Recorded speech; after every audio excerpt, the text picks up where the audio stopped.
কাদের সিদ্দিকী কইছিল এটা পাকা হবে। আমি 6 ফুট লম্বা, আমি কথা দিলাম এই রাস্তা হবেই। শওকত সাধারণ বলছিল এই রাস্তা পাকা হবেই। জয় বাংলাও কইছে, জোহারেও কইছে, কিন্তু কোনো চিহ্ন ভিন্ন দেখি নাই।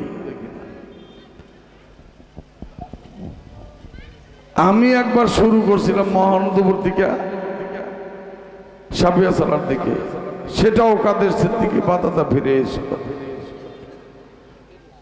এবার শুরু করেছি মহানন্দপুর থেকে সাপিয়া সালা, অলরেডি কাজ শুরু হয়েছে এবং এই সিজনই শেষ হবে। সাতিয়া থেকে সাপিয়া সালা প্রায় শেষের দিকে কাজ।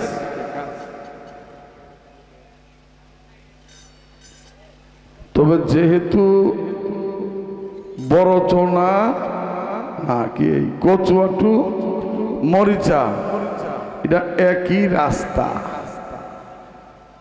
শুরু করার কথা ছিল কচুয়া থেকে একদম বড়সড়া কি ওই মরিচা পর্যন্ত বায়া মহানন্দপুর। আসলে কেউ করে নাই, আমরা এখনো ক্ষমতার দ্বার প্রান্তে যাই নাই।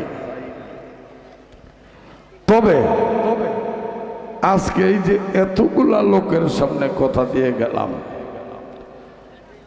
আল্লাহ রাব্বুল আলামিন সকল কিছুর মালিক, তিনার হুকুম ছাড়া পৃথিবীতে কিছুই হয় না, নাকি হয়? আপনারা কথা কন নাকি হয় কি?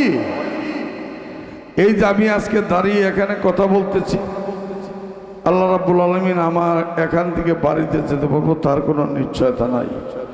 এমন তো হতে পারে আগামীকাল সকালেই মাইক আসতে পারে সাধারণ সাজু বিএনপির সভাপতি আর নাই, হতে পারে না? কাজেই আমি কথা দিয়ে গেলাম, মহান আল্লাহ রাব্বুল আলামিন যদি তৌফিক দেয়, রহমত করে, তিনি যদি দয়া বর্ষণ করে, আগামী 1 বছরের মধ্যে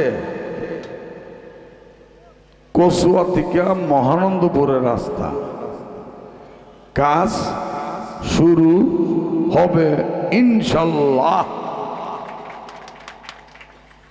এটা বোধহয় খুব একটা বিশ্বাস নাই নাকি? জানতে গেল বাহি হিকদারা সাল মনে করছেন, হ্যাঁ ভাই বোধহয় গেলাম নাকি?